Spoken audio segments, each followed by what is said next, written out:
play. From Dagon. Yeah, that's fair. It is what it is. It is what it is. I'm hoping for a bit more from BNK FEARX. I think they had a competitive game one. It was winnable. It was very winnable. But just to put it plainly, they got outplayed. HLE played better execution of the fights, making utilization of all their tools, and BNK FEARX leaving something to be desired. So, gonna fly into the second draft. This time, it's BNK FEARX taking first pick. It was HLE who had that last time. And we're seeing a lot of similar champs being banned out here. Ezreal and Jarvan were the two remaining bans in this situation. See if teams opt to go in a similar direction or change it up a little bit. Obviously, that Karma Rumble will left open, which you often see banned, now taken away by Fearless. Yeah, Jarvan, Ezreal, as you mentioned, we're looking at if those will be taken away. But as first pick, maybe you want to leave some up so you can get something. I think for BNK FEARX, I wouldn't ban either of them. They banned the Ziggs instead, which is a pick we know Gumayusi's played a good amount. And now, if BNK FEARX ban neither Jarvan or Ezreal feels like the go-to pick, because obviously Jarvan limited effectiveness against a character who can just jump outside your Cataclysm so frequently. So I think in my mind, that makes a lot of sense. And will HLE opt to ban the Ezreal, or will they go in a different direction here? They go for the Jarvan. So banning that away, not wanting to give that over to BNK FEARX.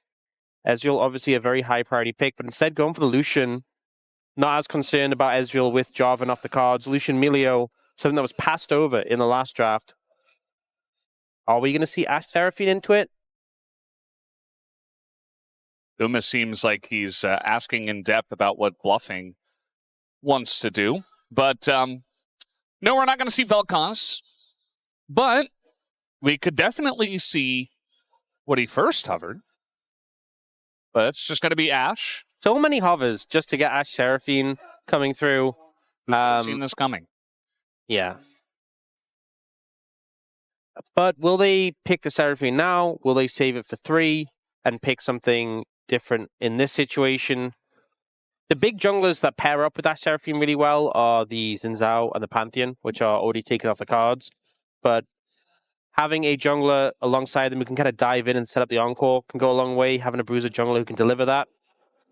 But they will just secure the Ashe Seraphine now, and I think that makes sense from the perspective of flexibility. Because if you go a jungler on 2, then you're locked into Seraphine on 3, and you can't match whatever BNK FEARX come out with now. They obviously go Lucian Milio, no surprise there.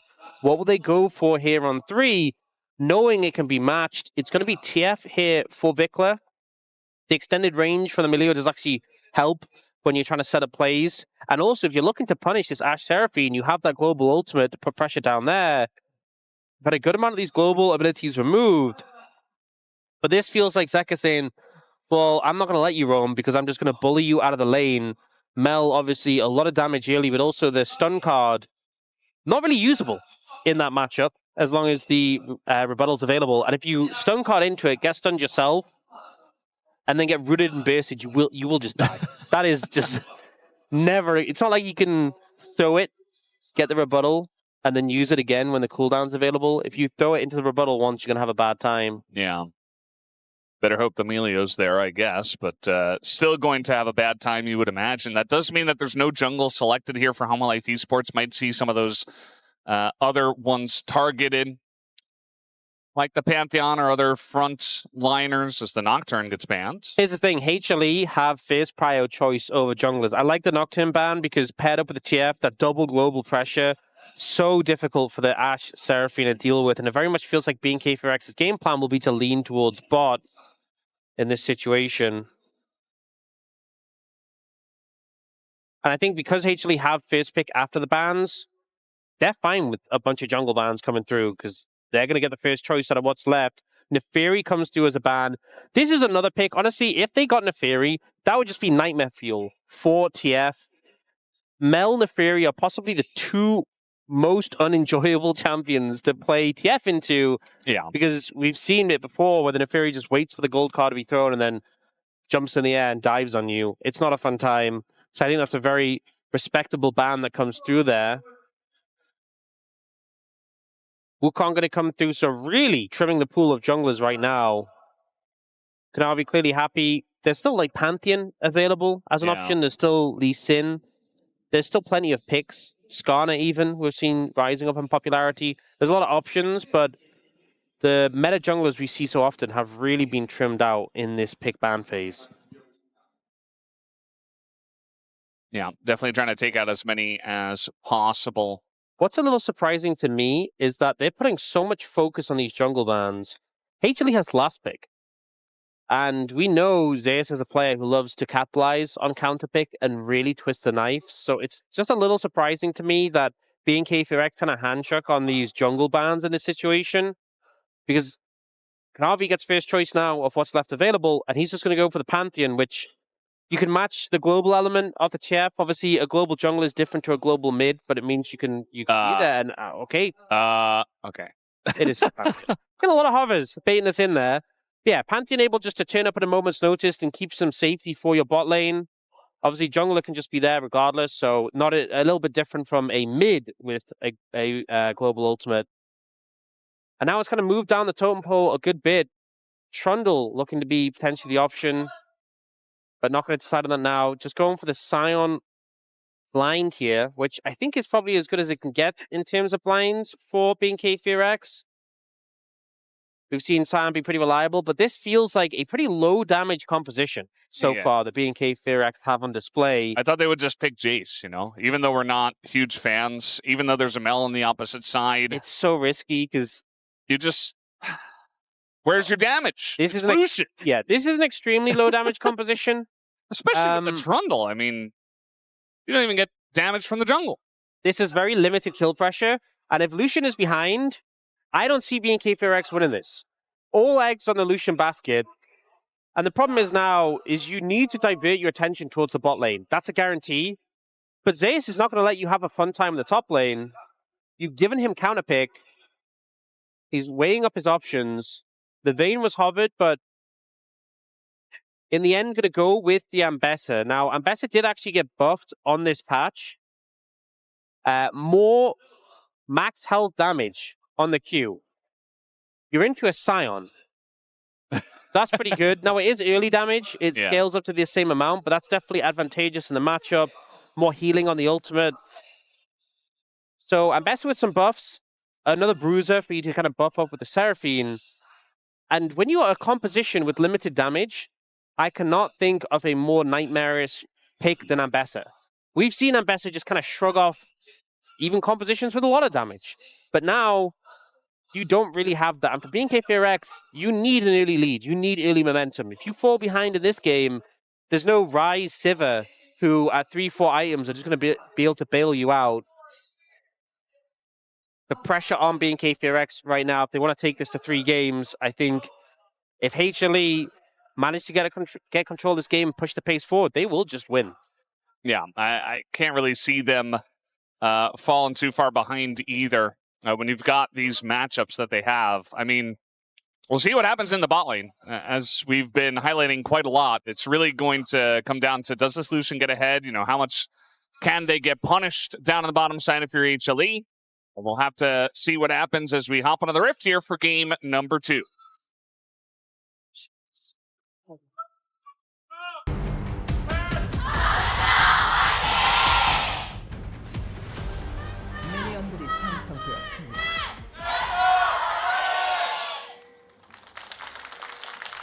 All right, here we go, game number 2.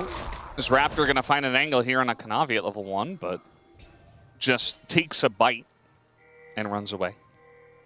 Yeah, would not want to opt into the 2v2 against the Trundle and the Sion level 1. Not a fun time. They will just back away. Did manage to get the ward down, though. Yeah, a lot of concerns around BNK FEARX's win conditions. Sion and Kellin need to have a phenomenal game here if they want to come out ahead. And playing Lucian Milio into Ashe Seraphine isn't the most fun matchup. We've definitely seen times before where it's come out ahead, and we've seen windows where you find those bursty trades and you're able to poke out these squishy targets on the other side. But for the most part, they just kind of outrange you and just harass you down. Yeah, as we're seeing a little bit of that here. I Tan is going to dash forward. Again, this Lucian, part of the reason why it is picked so often nowadays is just it does insane amounts of damage, especially with the Milio. You are able to access that damage a lot more frequently. Yeah, that was a really risky dash forward, but he's able to disengage and not get punished too heavily for it. I think the big losing situation here is if you get rooted after the slow, or maybe if a Pantheon decides to tower dive you at level 3. That might be a losing scenario. This is quite a big wave based on what we've seen. I'm going to see the entirety of it now. As they're just going to go in onto Taeun. He does get rooted up here, takes a bunch of damage. Kanavi flashes away. They're not going to get the kill yet, though. As maybe they go for the follow-up dive as the spear will miss. That was so close. And Pantheon Spear, when you're low HP, does so much damage. Having to go through the barrier, as well as all the protection from the Milio, makes it really difficult. So, not the easiest dive to pull off. Kanavi dipping out of that at the right time. The pressure's still there, and Taeun's fallen really far behind in terms of farm. But he didn't die. And I think that's a big factor here. That's a small victory, but it is a bit... Oh my god. VicLa's like, wow, this Mel character is pretty good into my character. Yeah, this is kind of my concern, is if you want to get an early lead, cryo lane's very helpful. And you're not getting that middle bot. Sion, unless he's pretty competitive with Mel early. I feel like Zeus is honestly doing better than you typically expect. Sion is one of the stronger tanks in the early levels, but mid and bot is just kind of going how you'd expect. And then they also ganked bot lane, so it just really amplifies things. At least Raptor gets to steal the what? That camp. Yeah. Some of the chickens over here. Yeah.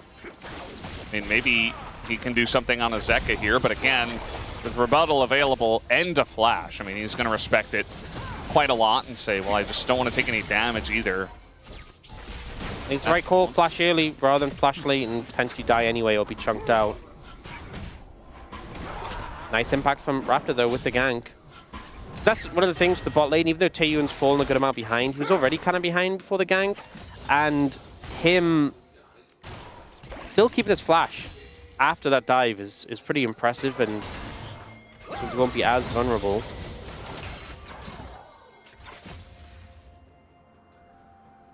Yeah, maybe we just slow down a little bit from here. I wouldn't expect it too much, especially from BNK FEARX. I think you want to get VicLa level 6, and even if you don't get kills, you want to put pressure and allow Taeun to at least be in a position to carry this game. Because if he's just going even or falling behind and then you head into the mid game, I just don't think they have enough tools, enough damage to really get anything going. Raptor says, those are my chickens. That's why they call me Raptor. But Kanavi's going to get in there and steal a bunch of the little chickens away. Here's a nice trade from Taeun. This is what you want to see, is getting in range. Going to see a barrier come out from Guma. This barrier just coming up now for Taeun. Flash on in. He wants that kill on a Guma. One auto, and he gets the kill! As Guma flashes after the fact and still goes down. Well played by the bot lane of BNK FEARX. This was one of the things we needed to happen. And Taeun just kind of skating around a lot of the skill shots being thrown out by HLE there.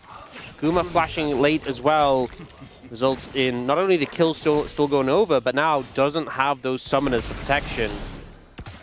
This was just really well played by Taeun. Dodges away from the root coming out for Bluffing. Dodging a lot of skill shots here, a lot of the damage from the Seraphine, and then waiting for the cooldowns to be back available. Pushes up here, flashes forward, and Guma just holds his flash for a little bit too long.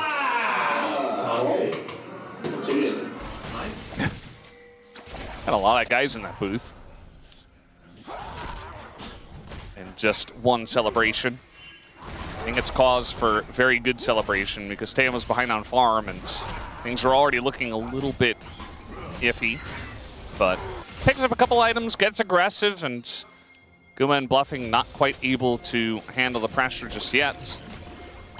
See what happens at level 6. Because Ashe Seraphine definitely going to be strong, but you got Milio for a potential cleanse. The culling That's the thing, is so often we see matchups into Ashe Seraphine, no matter how the early lane goes, oh, they could... Backing away now. Just say they could be in trouble. But no matter how the early levels go, the power spike at 6 is so big. Raptor's been found, but he's level 6. He's just going in on Aguma. That's the subjugate already. And a ton of damage goes to Aguma. No flash, obviously, used it in the last play. He's going to go down again. That's 2 kills already for Taeyun in this game. You know, we so often think of the subjugate as a tank killer, but shredding those resistances on a squishy target as well is going to make them even squishier. And the burst that came out from Taeyun there just melted the Ashe. So, a gank that there were signs that maybe it wouldn't work. The fact that Kanavi was there, the fact that, you know, the bot lane were pretty close to tower, but all it took was a pillar, a subjugate, and some damage from the Lucian, and that was enough with the Ashe having no flash. And now, level 6 has been hit by Taeyun and Kellin. Oh boy. Oh, he's dead again. Yeah, he's dead. I mean, Kellin comes out here. Guma just says, well, they probably backed, right? Nope, they're hiding on bush. Didn't even call, he just held it. That's how dead he was. He was so extremely dead. Yeah. There was no way he was getting out. Gumayusi ends up pushing up way too early. The pillar into the mega fire kick from Kellin pretty good, but he's just slowed for so long, can't really get away. And then in the follow-up play, it's funny because obviously we talked earlier about bluffing hitting rank 1 in solo queue. This is the sort of stuff you see all the time in solo queue. Yeah. I imagine Bluffing probably did a plenty of this on his climb upwards. Found opportunities to get the jump on the enemy AD carry. Gonna ult in is Zeus under the turret here against Clear. And he's not gonna get the kill just yet, but already a ton of damage done to the Sion. And it's really actually a pretty good position for him. Clear does have TP. One of the big changes with the Ambessa. Oh, this is a lot of damage. I mean, they don't even get to play the game. I mean, they've fallen so far behind. The lane is pushing away from them as well. Yeah. So, unless you're going to go for a dive, you can just keep it in this position. It's really difficult. And we haven't seen VicLa have a chance to move yet, but this is sort of wave position that sets up for a potential TF ult down. Whether you can find a window to move for it is another question. But right now, the 2v2 pressure's enough. And you have those powerful ults for the Ashe Seraphine, but into the Milio. How powerful really are they? It's a 3-0 Lucian right now. There isn't a huge gold lead despite that. I think a big factor being Guma being a bit ahead in farm. But even that farm lead isn't super significant. Zeka's definitely doing a good job of putting on the pressure, but VicLa's holding his own. He's only 10 CS down as the arrow's just going to sail wide. And again, as we both talked about, even if he does hit that, you know, Milio's right there with the thing is, ready to go. Now you can go super aggressive because they only have the Seraphine ultimate, and you can just trade 1-for-1 with the Milio ultimate. As long as Kellin doesn't get burst down. Yeah. Even then, though, you can ult a little early. Yeah. And you get the tenacity, like the reduced duration of tenacity that comes through afterward. So obviously you still get CC'd a bit, but it's massively reduced. And thanks to the pressure they've had in lane, Taeyun managing to overtake Gumayusi in terms of farm as well. Yeah, Guma at this point, I'd say he's just happy to farm under the turret. He's happy he's not getting dove. One thing with the Ambessa is they buff the healing you get. So when you level your ultimate, you get armor penetration, percentage armor penetration. You also get healing on your abilities, and they buffed that. That was the most significant factor. Is it's gone from 10% to 15%, which is a pretty massive change. At level 6, it's very early to get access to that. So 15% healing, Eclipse completed. This is not going to be a fun time for Clear. Yeah, you just kind of sit there and absorb pressure, but it's kind of what we talked about in the lanes, which is theoretically you have mid lane winning pretty hard. Top lane can eventually win. And bot lane with the Ashe Seraphine should be in a better spot than this, but obviously things have gone awry. Is the culling already doing tons of damage? I mean, even if you don't get the kill, it doesn't matter. So Kanavi at least is going to be here. He is shadowing his bot lane. But Raptor not going to go for any crazy dives, just has to show presence. He's just now kind of playing babysitting duty, but it doesn't really allow them to contest properly. They're still being zoned off the tower a good amount. They can walk up here, but it just feels like there's this constant looming threat of a little bit of burst from Taeyun could explode Bluffing, for example. And now they're going to have to go for a recall.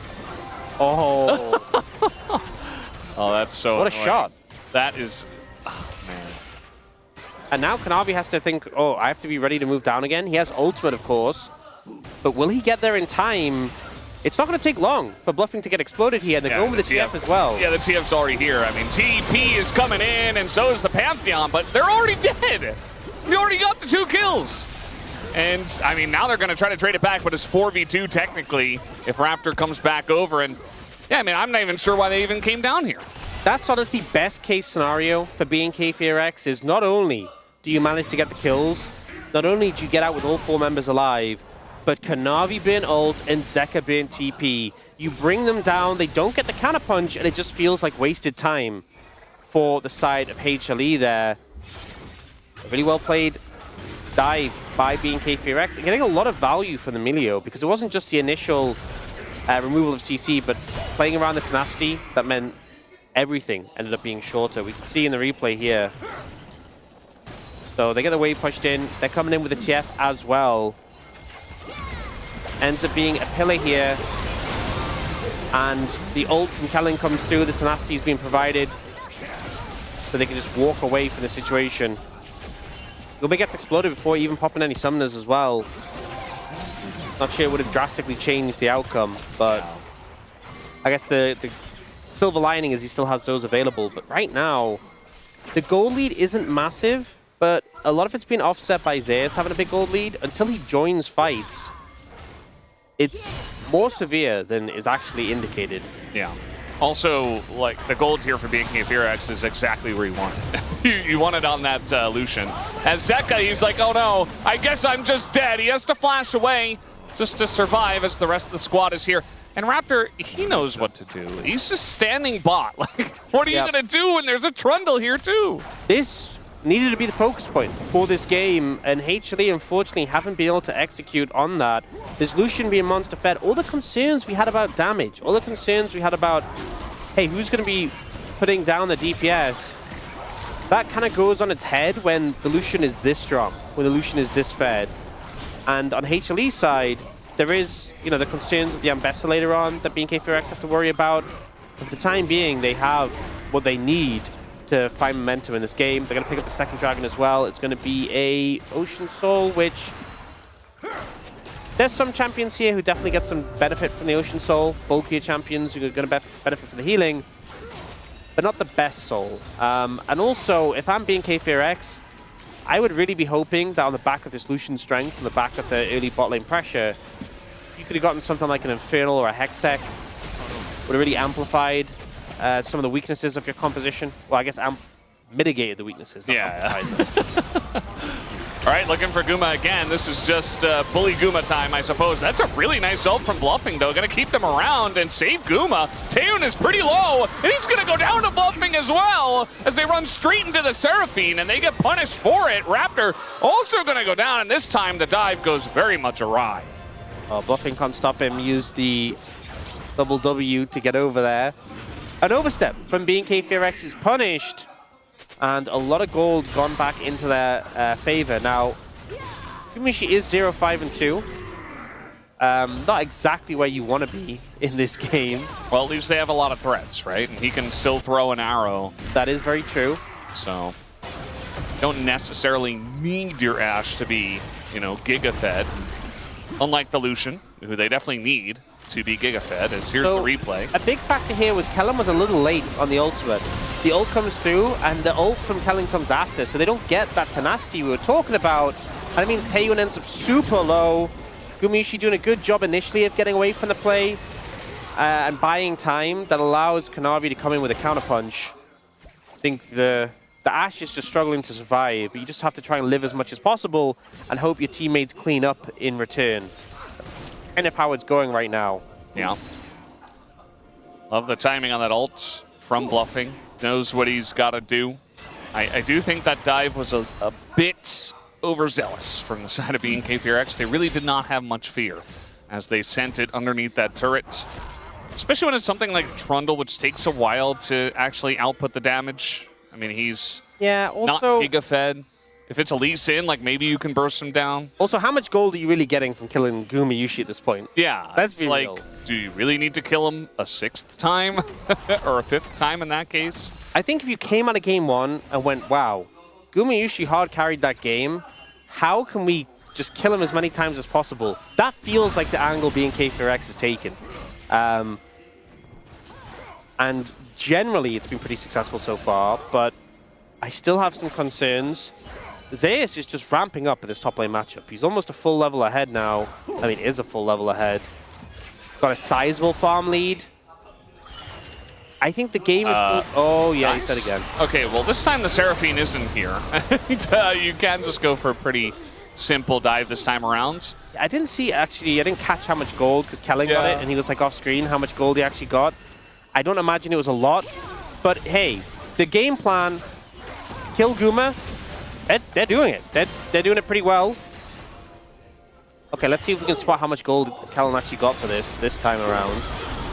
There's just not a ton you can do as the Ashe in this. 229. Honestly, that's better than I expected. Better than I expected. That's not half bad. Might as well just keep diving, I guess. I mean, let's just go back. Guma's like, do I even go into the lane? Let's do it again. Yeah.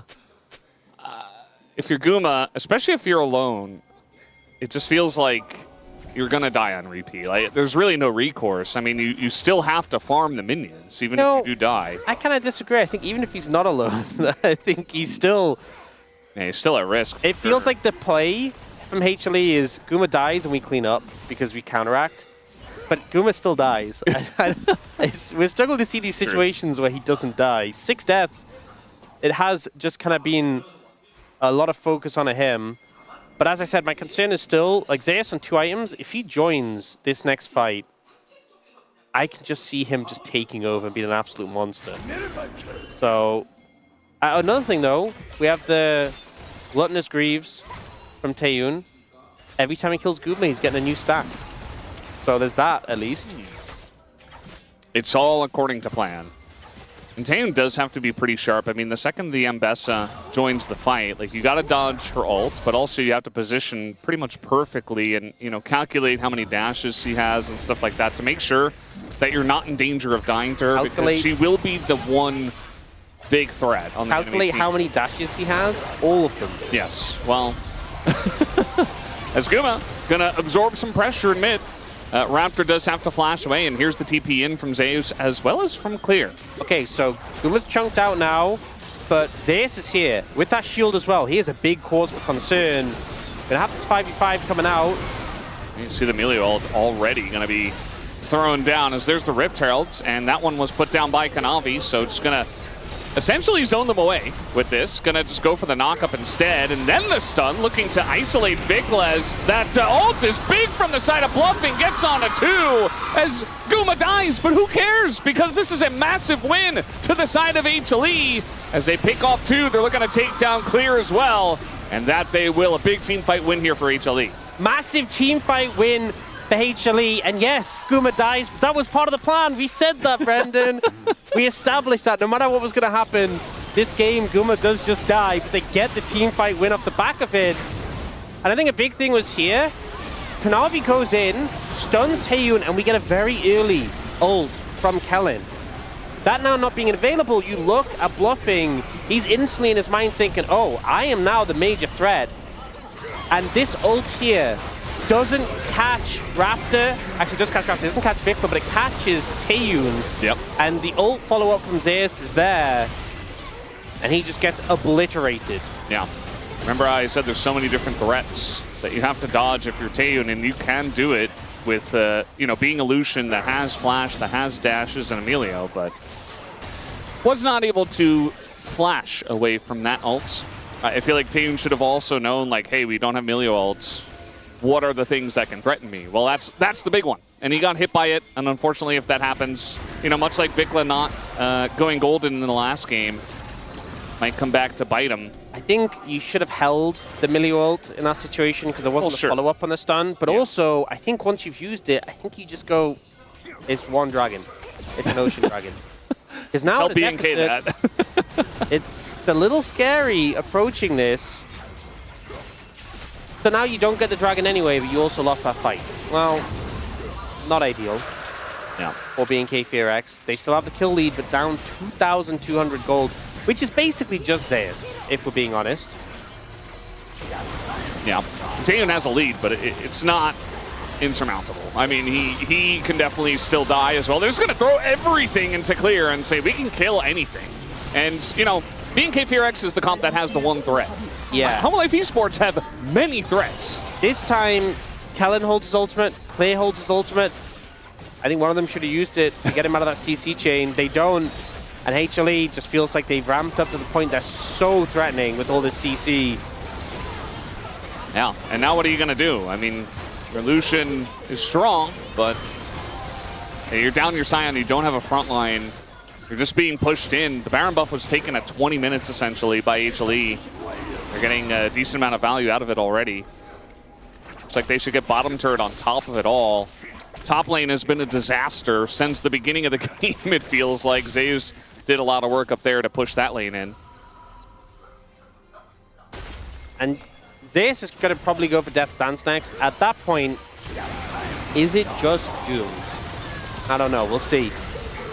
But, you know, the ult for the Milio or the ult for the Sion, I think either of those at some point would have just stopped that CC chain. Yeah.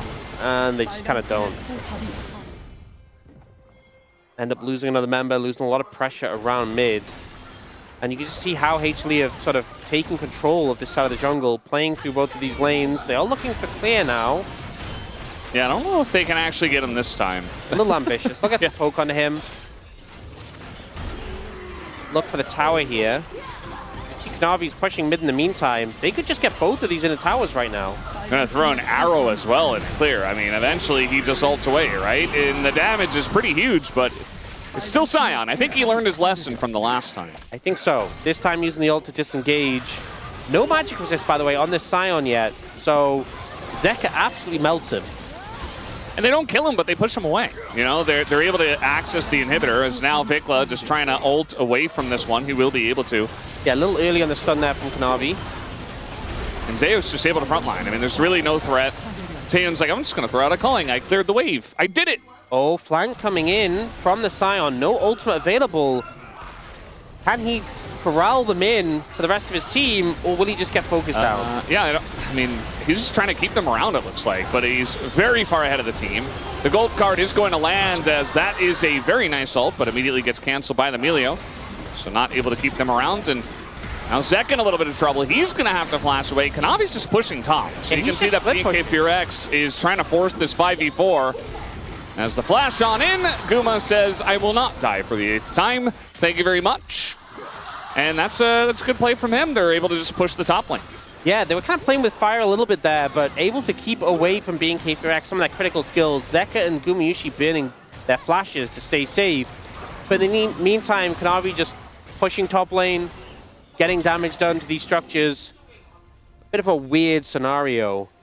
And I think things are looking pretty dire for BNK FEARX, but they got the flashes of both Zeka and Gumayusi. That is... I mean, okay, I'll be honest. They've had flash from Gumayusi like the entire game. So perhaps not something that's super high value, but Zeka's flash definitely relevant because he has 3 items. Rabadon's completed as well. If you look at the tanks on BNK FEARX, Raptor has Merc Treads. That's the only MR on the frontliners. So Zeka is in prime time to just absolutely destroy BNK FEARX here. Yeah, they've really prepared for the Ambessa when he'd have nothing for the Mel. And it just feels like, you know, even if they do get Guma, who cares? I mean, that was true earlier on, but it's so true now. I mean, he's not the carry. Just throwing an arrow and baiting the enemy team if that's what you got to do. And just allow Zeus and Zeka to clean up here. Sometimes we get Ashe comps that struggle a bit with damage because it's hard for the Ashe to get the damage off. But in this composition, they have so much damage across the rest of the composition. Guma still has the utility of an Ashe pick available, the vision, the ultimate, even just the slows. All right, gonna go into VicLa here. He doesn't have his flash, so he's just dead. Zeka doing huge amounts of boom boom damage. Yeah, he is a little bit of a major threat right now in the mid lane. Or in any lane he decides to show up in. BNK FEARX do get the second tower of the game, but I don't think it's going to drastically change things. Maybe a second Ocean Drake on the cards here for Hanwha Life eSports. Might as well pick it up. But 6,000 gold lead, and this one feels very much in their control. It's pretty difficult for the side of BNK FEARX to find and engage. It's mostly just gold card or Sion, and the gold card, if you're throwing it into Mel, you're not going to have a good time. And even the Pantheon can resist a bit of that. Raptor, it's a red buff, just let it go. I don't think BNK FEARX know how to let things go, though. I don't feel like they've learned that. They're the sort of team who holds onto a grudge. They really do. Yeah. I mean, the amount of times I've seen them fight over, you know, one individual Drake when it's just not going to go well. Gumayusi gets 2 quadra kills game 1 and they just refuse to let that go. They took that personally. Yeah. And that led to their demise in game 2. I mean, they got Taeyeon ahead, but it's just not enough. DA now completed for Kanavi. He's going to make him... Okay, Death Stand completed for Zeus. This is concerning. It is a concern, yes. Yeah, especially because you're getting so much value from the armor. I mean, I was going to say there's a lot of physical damage in BNK FEARX. There's just not a lot of damage. So, by default, a lot of it's physical because it's mostly Lucian. But, you know, the Trundle and the Sion do a decent amount of physical. And they try to gold card onto the Ambessa, and they just kill him. So, VicLa's like, I'm doing my job. I got the engage, guys. Wait, I'm dead. Why is my screen gray? Yeah. Snap Engage comes out from HLE, instantly pick up VicLa, and now they don't have that vision aspect as well, so it's pretty easy Baron to go for. You can see Bluffing moving to control the area. Zeus continuing to be a problem. Bluffing is helping. Holds him in place for Zeus to stack up that damage number, which is definitely going to be high in this game. Baron comes through for the side of HLE. It's actually their second Baron of the game, as they got one at 20 minutes. And it really just feels like they can do no wrong in this game. Feels like BNK FEARX have hit their limit. We'll hopefully see them go for final fight. Taeyeon was just pushing that bot lane pretty deep. You're gonna have to try something now. All right, they're gonna try to throw it into Zeus, who's just frontlining, and Zeka is going to flash away, but Kanavi's in the back line, getting a lot of aggro. He has GA, and he's gonna keep them around for Zeus now to once again stack up that damage number. As Clear eventually will go down, the flash comes through from Zeus, not even necessary, as VicLa gonna be stunned up, and he's really not enjoying his time in this game. I mean, the TF is just doing nothing here, as Taeyeon will go down, and so will VicLa, as Kellin says, well, I tried. As that will be a clean ace to the side of Hanwha Life eSports, as they will take down the 2-0 here tonight up against BNK FEARX. And you know, you said earlier, Guma did not want to die an 8th time, and he didn't. In this game, a lot of focus from BNK FEARX onto the bot lane of HLE. Put the Ashe really far behind, got Taeyeon ahead, but it just wasn't enough. The composition felt like it definitely had a timer, and HLE, their solo laners felt really on form this game and last game.